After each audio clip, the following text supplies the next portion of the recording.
আধুনিক প্রযুক্তির উৎকর্ষতায় বিলুপ্তির পথে গ্রাম বাংলার ডাকডোল ফিটিয়ে প্রচারণা। আগেরকার সময়ে ঢোল কাঁধে নিয়ে পথে ঘাটে পাড়া মহল্লায় বিভিন্ন সংবাদ ঘোষণা, বিজ্ঞপ্তি, সভা সমাবেশ সহ বিভিন্ন ধর্মীয় ও সামাজিক অনুষ্ঠানের প্রচার করা হতো ঢোল ফিটিয়ে।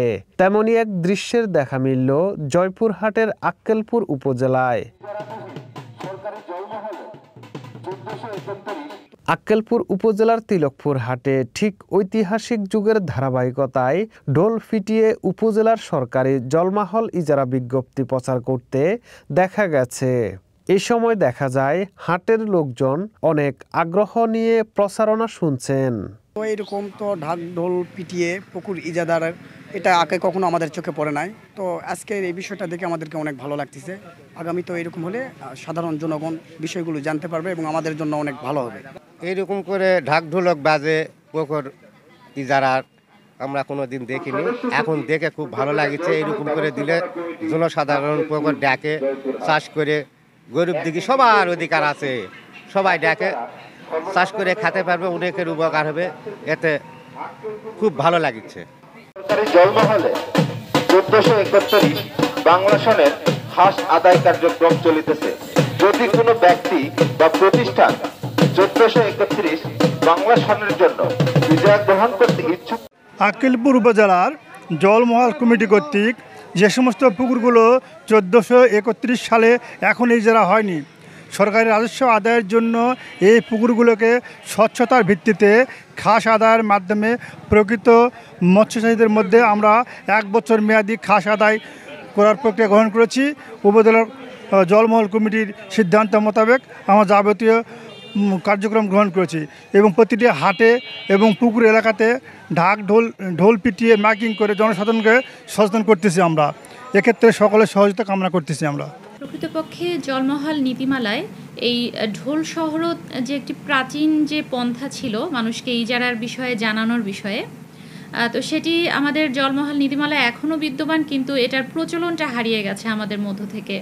তো মানুষ যাতে আকৃষ্ট হয়, মানুষকে সচেতন করার লক্ষ্যে আমরা এই পুরনো পদ্ধতিটি আবার ফিরিয়ে এনেছি, যাতে মানুষ আকর্ষণ বোধ করে যে দেখি তারা কি বলছে। তো যার ফলে আমরা এই ঢোল শহরত দেওয়ার ব্যবস্থা করেছি, যাতে প্রত্যেকটা জলমহল এখন পর্যন্ত উপজেলায় 248টি জলমহল অইজারাকৃত রয়েছে, প্রত্যেকটি যাতে ইজারার আওতাধীন আসে, আমরা সেই লক্ষ্যেই কাজ করছি। আর এর প্রকৃত উদ্দেশ্য এই জলমহলগুলোর সুষ্ঠু ব্যবস্থাপনা, যাতে যারা মৎস্য চাষি আছেন, মৎস্যজীবী রয়েছেন, তারা যাতে উপকৃত হতে পারেন। সরকারের রাজস্ব আদায়ের চেয়েও বড় বিষয় এই জলমহলগুলোর সুষ্ঠু ব্যবস্থাপনা এবং জনগণের যাতে উপকার হয়, সেই জনগণ যাতে উপকৃত হতে পারে, সেটাই মূল উদ্দেশ্য। তো আমি সবাইকে আহ্বান জানাচ্ছি যে আপনারা যারা বিভিন্নভাবে এই পুকুরগুলো দখলে রেখেছেন, তারা আসুন সরকারের কাছ থেকে এই খাস আদায়ের মাধ্যমে আপনারা বৈধ কাগজপত্রের মাধ্যমে আপনারা বৈধ ভোগ দখলকারী হন। তাহলে আপনাদের মালিকানা সংক্রান্ত হোক বা দখল সংক্রান্ত কোনো জটিলতা আশা করি থাকবে না, এবং সরকারের সহযোগী হয়ে আপনারা বৈধভাবে শান্তিপূর্ণভাবে এই পুকুরগুলো বা জলমহলগুলো আপনারা ভোগ দখল করুন। আমি সবাইকে এ বিষয়ে আহ্বান জানাচ্ছি এবং সকল স্তরের জনগণের এ বিষয়ে আমি সহযোগিতা কামনা করছি। 1431 সালে আক্কেলপুর উপজেলার সর্বমোট 132টি পুকুর ইজারা দেওয়া, এবং যে পুকুরগুলো অইজারাকৃত রয়েছে সেগুলো জলমহল নীতিমালা অনুযায়ী খাস আদায় করতে হয়। এই প্রেক্ষিতে আমরা একটা উদ্যোগ গ্রহণ করি যে সমস্ত মানুষকে, উপজেলার সমস্ত মানুষকে অন্তত এটা জানানো যে পুকুরগুলো অইজারাকৃত রয়েছে সেগুলো আমরা খাস আদায় করব। এক্ষেত্রে আমরা প্রকৃত মৎস্যচাষী, মৎস্যজীবী সহ যারা বিভিন্ন পুকুরের সঙ্গে সম্পৃক্ততা রয়েছে তাদেরকে আমরা আহ্বানের জন্য মূলত এই ঢোল শহরতের ব্যবস্থা করেছি। আমরা জানি যে প্রাচীন একটা ঐতিহ্য হচ্ছে ঢোল শহরত, যার মাধ্যমে এই জলমহল এবং হাটবাজারে যারা দেওয়া হতো এটা বিলুপ্ত প্রায়। যেহেতু আমরা মাইকিং করে থাকি, মাইকিংয়ে দেখা গেলে অনেক মাইকিং হয়, যার কারণে মানুষের আকৃষ্ট করার মতো অবস্থা থাকে না।